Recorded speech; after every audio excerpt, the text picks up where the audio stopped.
Bismillahirrahmanirrahim. Assalamualaikum warahmatullahi wabarakatuh. Waalaikumsalam warahmatullahi wabarakatuh. Selamat siang menjelang sore Bapak Ibu.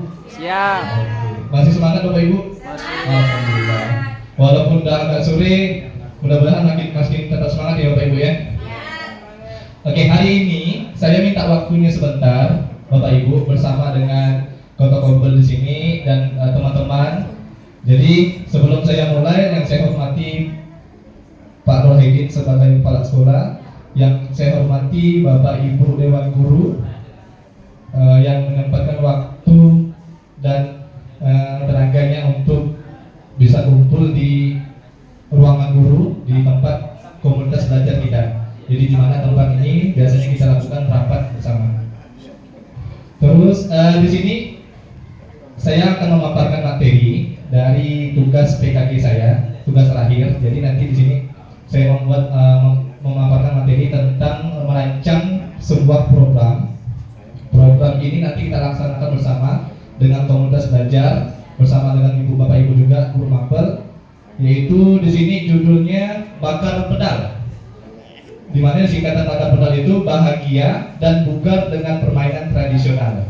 Jadi kita biasanya lupa dengan permainan tradisional kan? Nah, tapi kita bangkitkan lagi, kita timbulkan lagi permainan tradisional itu. Terus ini tugas rencana tidak lanjut. Oke, kita mulai dengan ice breaking. Saya minta waktunya sebentar. Kita mulai dari ice breaking biar makin semangat. Boleh Bapak Ibu ya? Oke. Ice breakingnya di sini, kalau saya bilang lakukan apa yang Simon katakan. Jadi clue-nya atau petunjuknya, lakukan apa yang Simon katakan. Bisa Bapak Ibu? Paham? Paham. Simon. Kita mulai. Siap. Simon berkata, pegang HP Bapak Ibu masing-masing. Dah. Oke. Sudah? Simon berkata, letakkan HP-nya. Letakkan HP-nya. Berdiri. Simon. Simon berkata, duduk yang rapi, tangan di seperti ini. Simon berkata, tersenyum. Lalu ketawa. Betul Bapak Ibu? Oke, tepuk tangan ke Bapak Ibu semua. Jadi di sini ada speakingnya biar kita lebih fokus mendapatkan instruksi apa yang guru sampaikan atau apa yang saya sampaikan. Jadi itu sedikit speaking dari saya. Yang kedua, latar belakang. Pendidikan gerak atau movement education adalah sebuah model pembelajaran dalam pendidikan jasmani atau physical education dalam konteks pendidikan di Indonesia yang menekankan pada pengajaran komponen dan konsep gerak. Bila dihubungkan dengan materi isu sosial, adil gender dalam PJOK yang ini di mana tidak ada perbedaan antara laki-laki dan perempuan. Jadi yang dimaksud adil gender di sini Bapak Ibu, tidak ada perbedaan. Laki-laki dan perempuan itu sama, baik itu di cabang olahraga juga atau dalam permainan olahraga.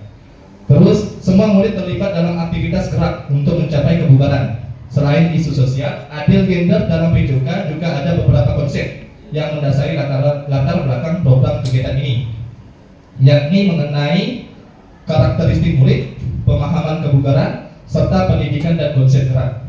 Pada program ini menguatkan kepemimpinan murid atau student agency dengan memberikan ruang dan melibatkan murid dalam menyuarakan pendapat, voice, pilihan, choice, dan kepemilikan, ownership.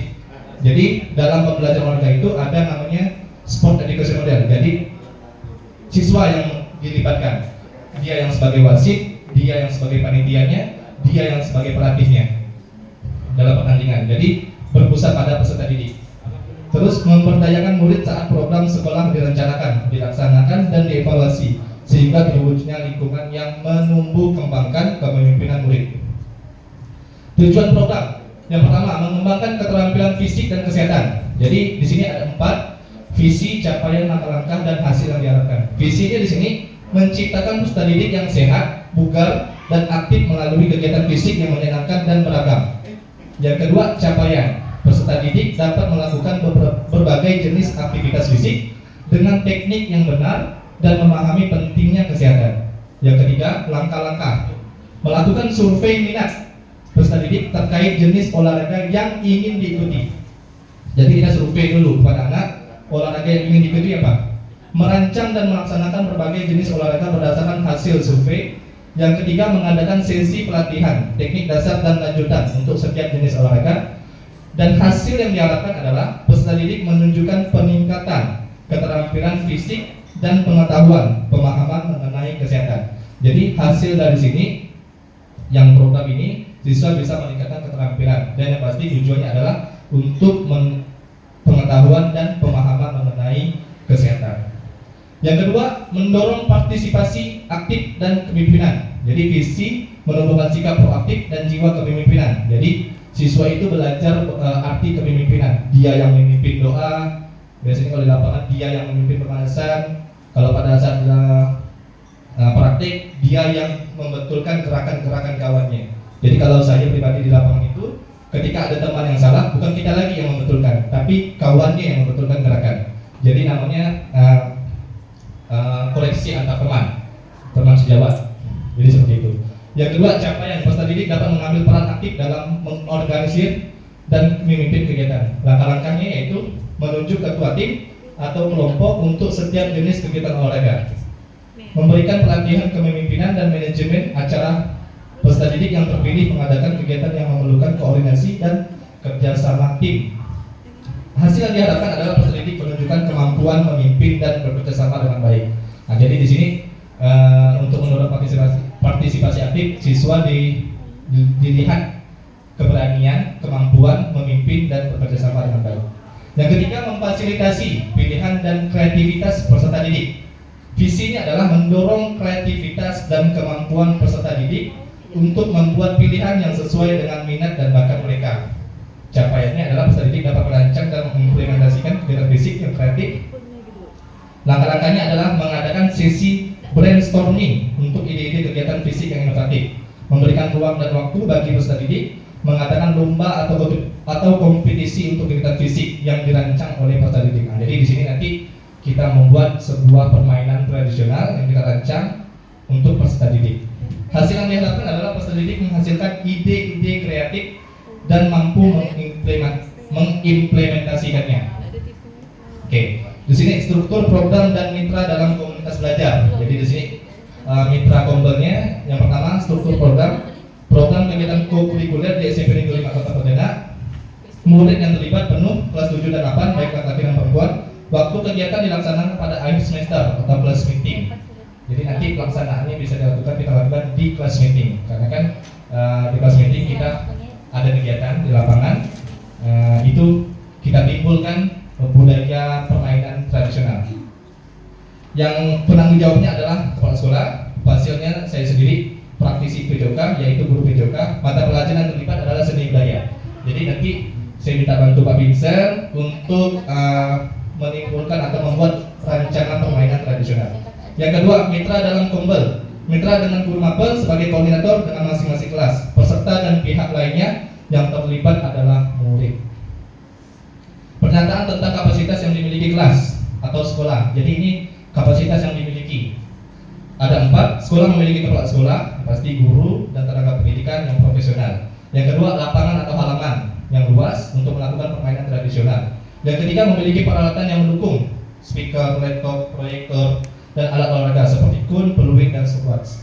Yang keempat, sekolah memiliki jaringan internet yang baik untuk mengembangkan permainan tradisional dan mencari informasi. Rencana evaluasi secara menyeluruh dilaksanakan pada setiap 3 bulan sekali. Jadi nanti ada evaluasinya. Apa yang kurangnya, apa yang harus kita perbaiki, itu kita evaluasi. Berupa apa yang sudah baik dan apa yang harus ditingkatkan. Serta melihat umpan balik dari murid, apakah mereka merasa senang atau tidak dengan rangkaian permainan tradisional. Begitu juga dengan rekan sejawat dan orang tua murid. Kita dapat melakukan survei atau mewawancarai langsung. Biasanya ada pertemuan rapat atau pertemuan pas bagi rapor, bagaimana melihat survei, atau kita panggil orang tua wali murid untuk melihat bagaimana permainan tradisional ini apakah berdampak untuk anaknya di rumah. Terus dan juga bisa melihat langsung, melakukan survei atau mewawancari langsung, dan juga refleksi terhadap proses yang sudah dilalui. kemungkinan tantangan. Jadi betul di sini. Jadi kita sebelum merancang kita buat tantangannya apa saja tantangannya. Ada 4, keterbatasan fasilitas dan alat. Yang kedua, motivasi peserta didik. Jadi tidak semua anak suka dengan olahraga. Jadi itulah tantangan kita, bagaimana kita meningkatkan motivasinya. Yang ketiga, kolaborasi dengan komunitas. Kurangnya dukungan atau keterlibatan orang tua dan komunitas dapat mempengaruhi motivasi belajar. Jadi harus ada kerjasama antar kombel dan guru-guru lain. Yang keempat, waktu dan jadwal. Penyesuaian jadwal kegiatan dengan jadwal sekolah dan kegiatan lain dari peserta didik. Kayak ada anak yang eskul di luar atau ada kesibukan lain di luar. Jadi waktu dan jadwal bisa menjadi sebuah tantangan. Refleksi. Nah, jadi di sini kita masuk di sesi akhir. Di sini ada 3 pertanyaan refleksi. Yang pertama, apakah dari pemaparan tersebut Bapak Ibu memperoleh informasi baru? Yang kedua, menurut Bapak Ibu, apakah program yang saya rancang dapat berjalan dengan baik? Yang ketiga, apa saran atau masukan dari Bapak Ibu dari pemaparan yang saya berikan? Jadi 3 refleksi ini boleh Bapak Ibu coret-coret di bukunya masing-masing. Nanti saya minta waktunya untuk membacakan hasil refleksinya. Berapa menit Bapak Ibu? 2 menit atau 3 menit? Nah, boleh. Jadi saya boleh minta kesediaan Bapak Ibu meminta tanggapan atau refleksi dari pemaparan yang saya berikan. Pertanyaan refleksi. Oke, silakan. Terima kasih Pak Dani.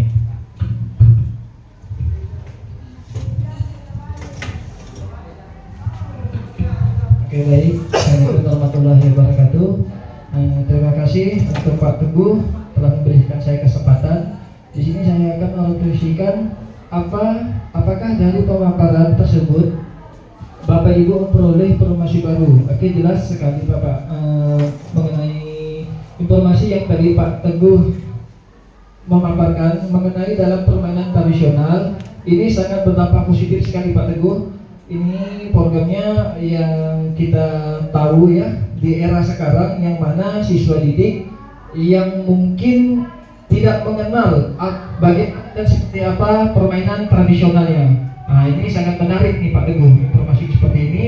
Jadi dan sangat bermanfaat untuk siswa didik kita.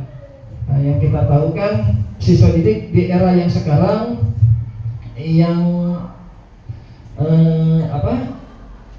di era-era yang menggunakan era-era gadget ataupun HP. Jadi mereka sangat-sangat minim dan kurang sekali dalam bentuk seperti apa sih permainan tradisional. Ini sangat menarik sekali Pak Teguh. Oke, untuk poin yang kedua, menurut Bapak Ibu, apakah program yang saya rencanakan dapat berjalan dengan baik? Oke, di sini saya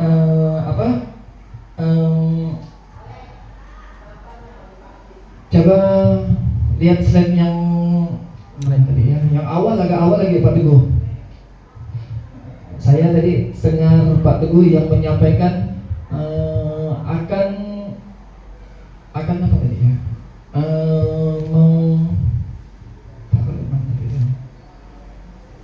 Mensurvei siswa didik ketika supaya tadi siswa didiknya mana tadi agak awal dari Pak Teguh berminat tadi kan nih melakukan survei minat peserta didik terkait jenis olahraga yang diinginkan. Di sini mungkin saya mungkin bertanya juga, ini tekniknya gimana nih Pak Teguh? Supaya anak ini berminat dengan olahraga yang seperti yang Pak Teguh paparkan mengenai olahraga tradisional ini Pak Teguh. Ini tekniknya gimana? Apakah Pak Teguh menunjukkan salah satu permainan yang supaya untuk menarik minat siswa didiknya?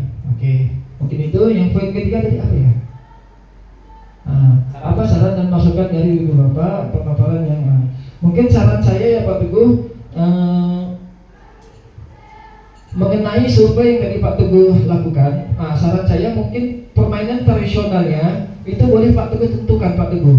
Jadi sehingga siswa didiknya Tidak bertanya lagi, Pak, pemain tradisional kan banyak, yang seperti apa tuh Pak? Jadi boleh di situ Pak Teguh memaparkan sehingga siswa didik tidak kebingungan, kan seperti main tabak tadi yang digambar oleh Pak Teguh. Selain itu kan banyak lagi tuh. Mungkin dari itu saya Pak Teguh, saya kembalikan ke Pak Teguh. Terima kasih.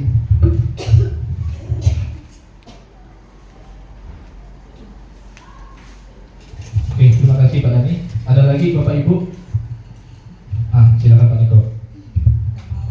Baik, terima kasih kepada Pak Teguh yang atas pemaparannya. Nah, jadi mungkin di sini ada hal baru sih yang memang saya dapatkan. Jadi saya juga baru terpikir gitu bahwa sebenarnya permainan tradisional itu juga merupakan olahraga kan. Karena kalau kita pikir olahraga sekarang pun awalnya memang dari permainan tradisional gitu kan. Kayak sepak bola itu kan asalnya dari Inggris kan.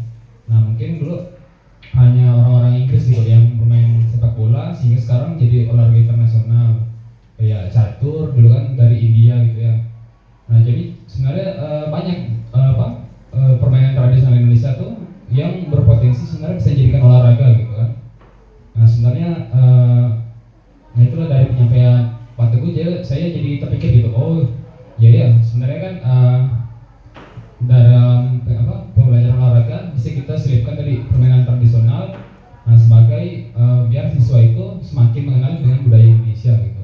Jadi tidak hanya permainan-permainan olahraga yang di luar gitu kan, dari luar Indonesia, tapi sebenarnya dari permainan dalam negeri juga sebenarnya banyak gitu potensinya. Lalu menurut saya apakah program ini dapat berjalan dengan baik?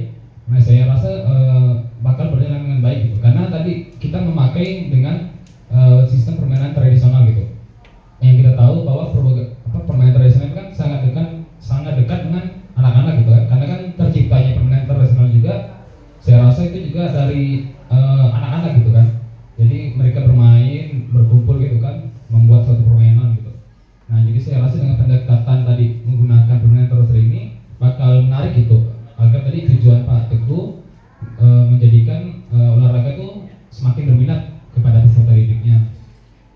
Nah, itu menurut saya. Lalu untuk saran atau masukannya, mungkin tadi kan udah dari struktur yang udah Pak Teguh buat. Nah, gambar-gambarnya udah saya lihat udah bagus. Nah, mungkin selanjutnya ada mungkin animasinya gitu Pak. Jadi biar semakin menarik gitu pemaparan. Mungkin cukup sekian dari saya. Semoga Pak Teguh. Ada lagi Bapak Ibu? Masuk nggak ya? Oke, silakan Bu Desi. Oke, baik. Terima kasih Pak Teguh atas pemaparannya. Jadi saya berusaha untuk merefleksi apa yang sudah Pak Teguh sampaikan. Dan ini mungkin kita konfirmasi saja. Jadi dari yang sudah Pak Teguh paparkan, kesimpulannya itu anak-anak nanti akan memilih permainan tradisional apa yang akan mereka, apakah dimodifikasi aturannya atau mungkin ada bentuk yang bisa ditambahkan dari permainan tradisional. Begitu maksudnya. Ya, permainannya nanti kita bentukkan, kita lihatkan ke mereka, nanti mereka pilih. Aturannya tetap sama Pak. Mungkin yang kayak lapangannya yang kita modifikasi, ataupun aturan yang kita sesuaikan dengan kondisi lapangan. Oke. Nah, jadi ini sebenarnya memang tadi kan Pak Teguh juga memaparkan kegiatan pembelajaran ini termasuk ke kokurikuler. Sebenarnya ini matching sekali ya Pak Teguh dengan P5 kita ya, kearifan lokal. Jadi nanti mungkin untuk kedepannya itu apakah ada pembatasan permainan yang akan dimainkan bersama-sama atau tidak Pak? Pembatasan. Maksudnya apakah hanya satu permainan saja yang dimainkan atau tergantung dari keputusan bersama yang diputuskan bersama? Boleh juga sebenarnya. Biar anak itu kan merasakan apa permainan lainnya. Nah, ini juga isu-isu tentang kesetaraan gender juga ini juga menarik karena pengalaman saya sebagai murid zaman dulu itu biasanya kalau pelajaran olahraga yang perempuan itu biasanya terdiskriminasi karena kita tahu ruang geraknya anak laki-laki itu biasanya memang lebih luas dibandingkan anak perempuan. Jadi ini karena sudah diangkat oleh Pak Teguh dan ini juga udah menjadi isu kita bersama, jadi menjadi satu menarik juga. Jadi mudah-mudahan nantinya juga makin banyak juga anak perempuan yang tertarik dengan pelajaran olahraga. Lalu yang berikutnya untuk kedepannya ya, karena Bapak juga sudah merencanakan dengan baik, jadi mudah-mudahan doa kami bersama adalah kegiatan ini juga bisa sesuai harapan Pak Teguh, dan juga nantinya terutama pengalaman belajar untuk murid-murid itu juga akan terasa buat mereka. Lalu yang ketiga mungkin ini masalah redaksional saja, karena mungkin tadi ada yang cukup tidak konsisten, karena di awal Pak Teguh menyatakan dengan kata murid, nanti ada yang berubah dengan peserta didik. Jadi mungkin untuk laporannya supaya lebih rapi, mungkin redaksi kalimatnya saja untuk disesuaikan supaya konsisten. Demikian, terima kasih. Assalamualaikum warahmatullahi wabarakatuh. Oke, terima kasih Mbak Desi. Boleh tepuk tangan Bapak Ibu untuk teman-teman yang sudah sangat memberikan sebuah refleksi yang baru atau masukan yang baru terhadap saya. Saya menjawab langsung menyimpulkan aja, jadi dari Pak Dandi dan Pak Niko tadi dan Bu Desi juga. Jadi untuk pemilihan permainan tradisional kita tentukan dulu, kita buat dulu berapa jenis permainan tradisional.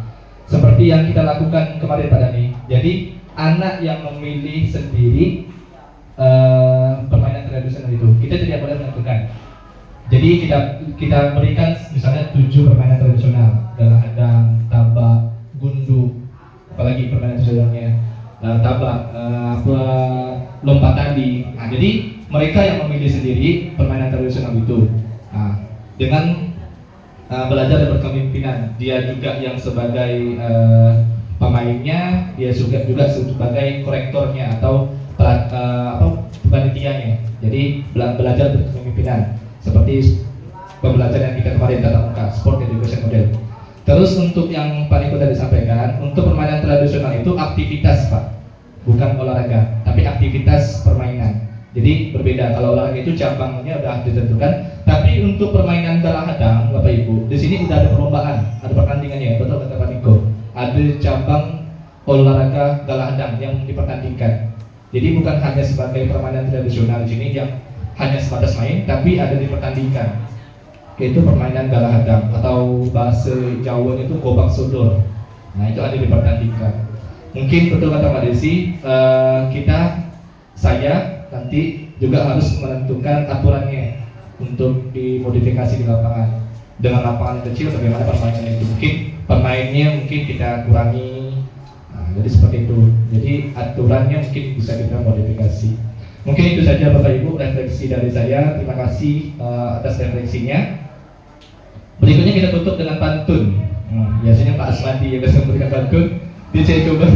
Ini pantunnya sudah dibuat. Jadi saya coba membacakan pantunnya. Nanti setelah saya membacakan, saya minta tolong Bapak Ibu menjawab dengan kata cakep. Boleh Bapak Ibu? Oke. Cakep ke lawar? Cakep. Oke. Kalau ladang banyak hama, tak perlu petani untuk berpindah. Hati masih ingin bersama, tapi waktu habislah sudah. Burung dara, burung cendrawasih, bisa dicari dulu di Papua. Cukup sekian, terima kasih. Semoga bermanfaat untuk kita semua. Oke, mungkin sekian dari saya. Terima kasih atas perhatian dan waktunya Bapak Ibu. Saya doakan semoga kita sehat selalu. Dan seperti tadi, bukan hanya siswa yang menjaga kesehatan, tapi kita bersama juga menjaga kesehatan. Terima kasih. Saya tutup dengan wassalamualaikum warahmatullahi wabarakatuh.